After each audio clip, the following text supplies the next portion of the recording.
Here we are, I hope. This is David Ben Murphy, and this is Telpax 1. That's our podcast name. You can see us on YouTube at Telpax 1, Telpx 1, and you'll find some of our podcasts also by Googling Telpax 1. It's coming up on 4 o'clock Pacific, 7 o'clock Eastern, and our toll free line is supposed to be open 866 471 4321. And I'm coming on here in the hopes that somebody might join me. I don't know if anybody's going to hear this, um, but I'll proceed for at least a little while, whether anybody calls in or not. And I'm hoping that this is getting out. So the topic is from Luke 14. It's from a Bible study 2 weeks ago. Actually, there was a sermon in the morning and a Bible study in Sunday evening about Luke 14. And in particular, focusing on the saying of Jesus, he who exalts himself will be humbled, and he who humbles himself shall be exalted. So, I was at the Bible study Sunday night, and by the way, we're doing this rebroadcast because I was humbled last week. I exalted myself over the Google rules. I didn't update my main program, that's OBS Studio. I just neglected it for months, actually. And so I updated it, and it seemed to work in my tests, and I hope it's working now. Whether it is or not, I'm giving it a shot. I'm broadcasting mobile, literally. I'm talking from my truck here in Morro Bay. I just finished my last customer for today, Saturday, and sitting outside a little park on Shasta Avenue in Morro Bay. There's a tennis court off to the right, a little kids park that I haven't seen kids play there in a very long time. Very long time. Of course, there are never much kids here in Morro Bay anyway. But I was humbled. I thought I was broadcasting. I was transmitting, but Google was blocking the final connection without a updated program. There was a security issue. And we certainly have security and sanity in this day and age. I mean, everyone, anything computer wise, is so anxious about security. That was my morning service call. It was concerning security. The gentleman was just totally apprehensive. He had nothing to be apprehensive about, but he wanted to check this and that. And we're going to continue to check this and that in the future.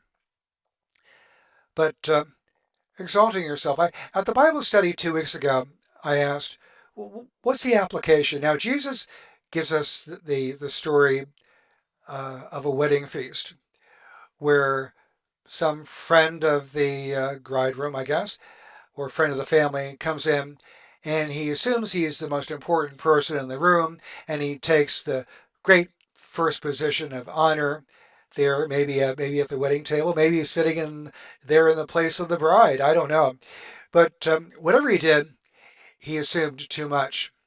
He wasn't that high up in the pecking order as he thought, and according to the parable, the man was asked to step aside. You're taking up the place of a more important person. And he left his place of importance and went down to the lowest of the low, probably in those days, the back of the church. Back of the, that wasn't a church, it was, well, I don't know where they give weddings back in the Jewish days. I mean, do they do it in synagogues? Um, Not necessarily. That's a good question. Where were wedding feasts? I think of Jesus and the wedding feast at Cana, and all I know about that is there was a lot of wine being served that soon ran out. Doesn't sound like a synagogue to me, but it could be.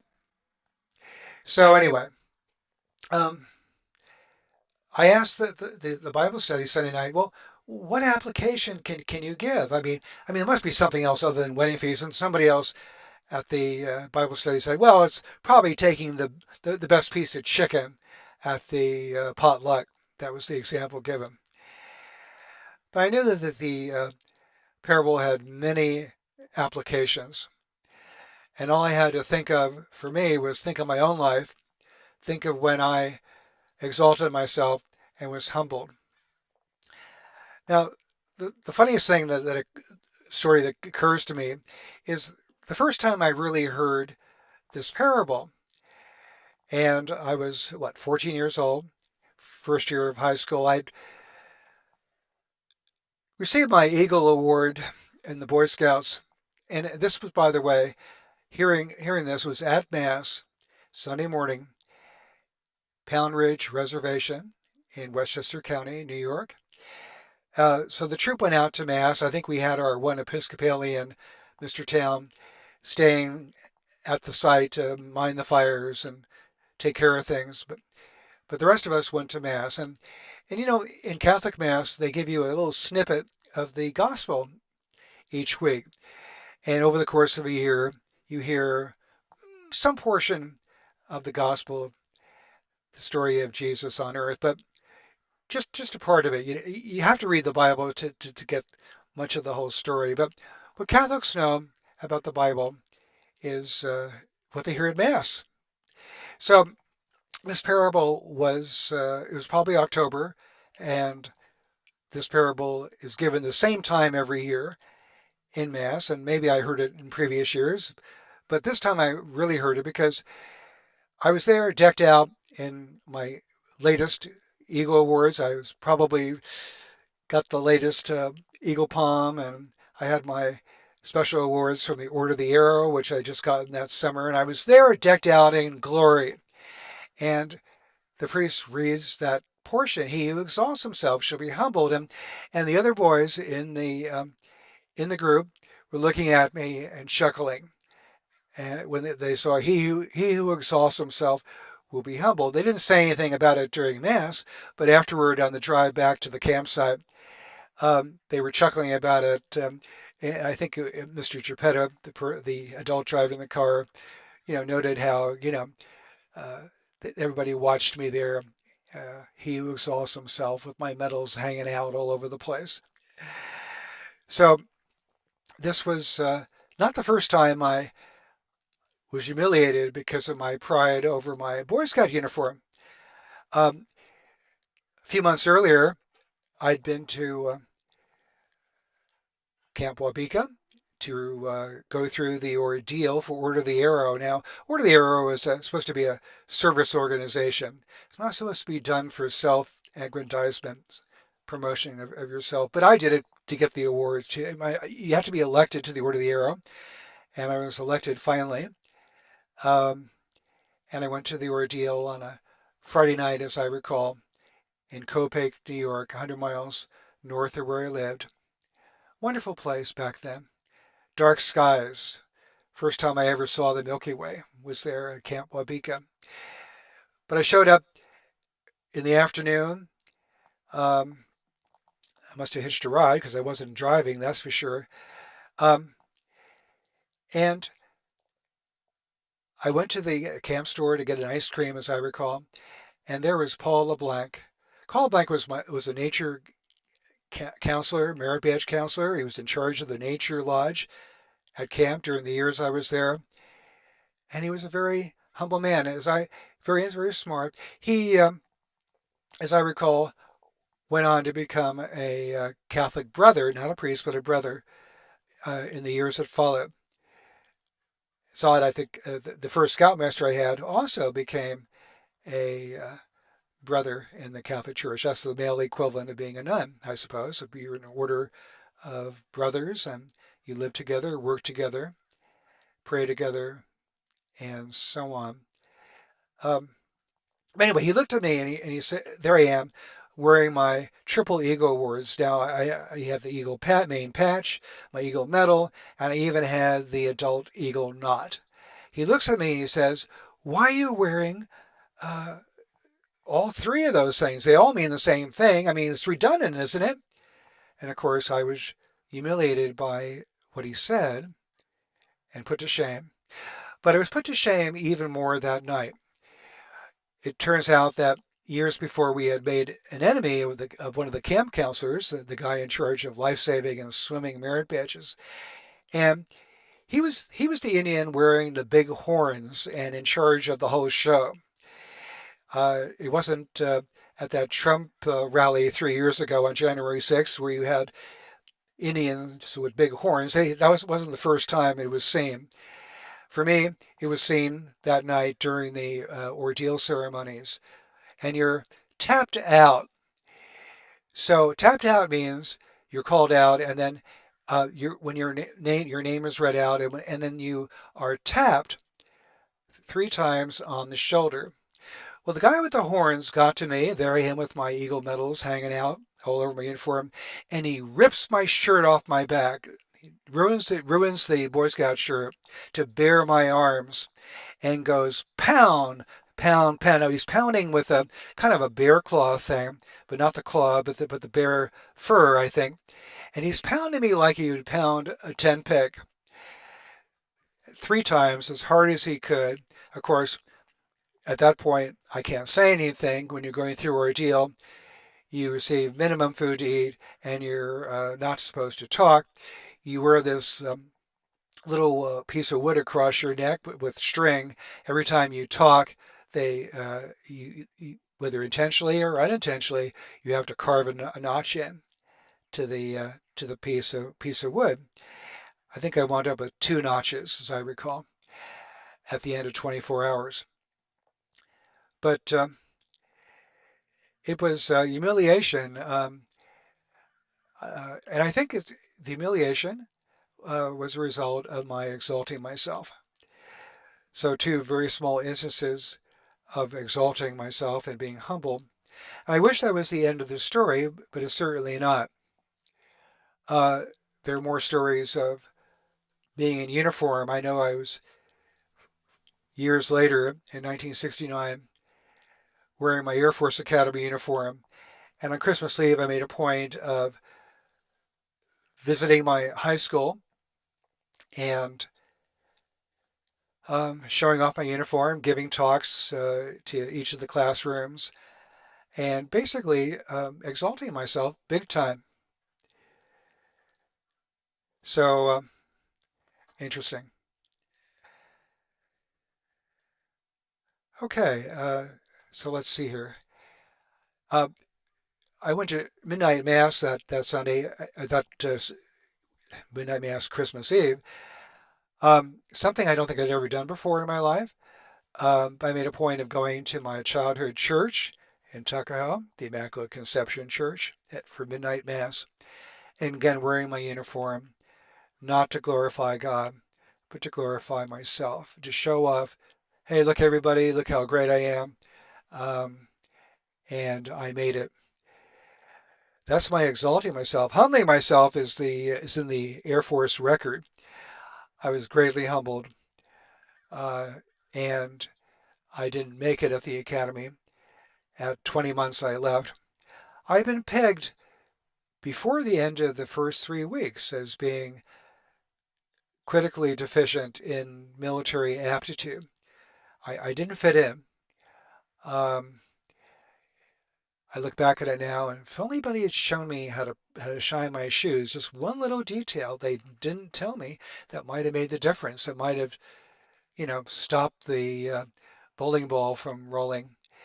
But it's well that I didn't stay at the academy.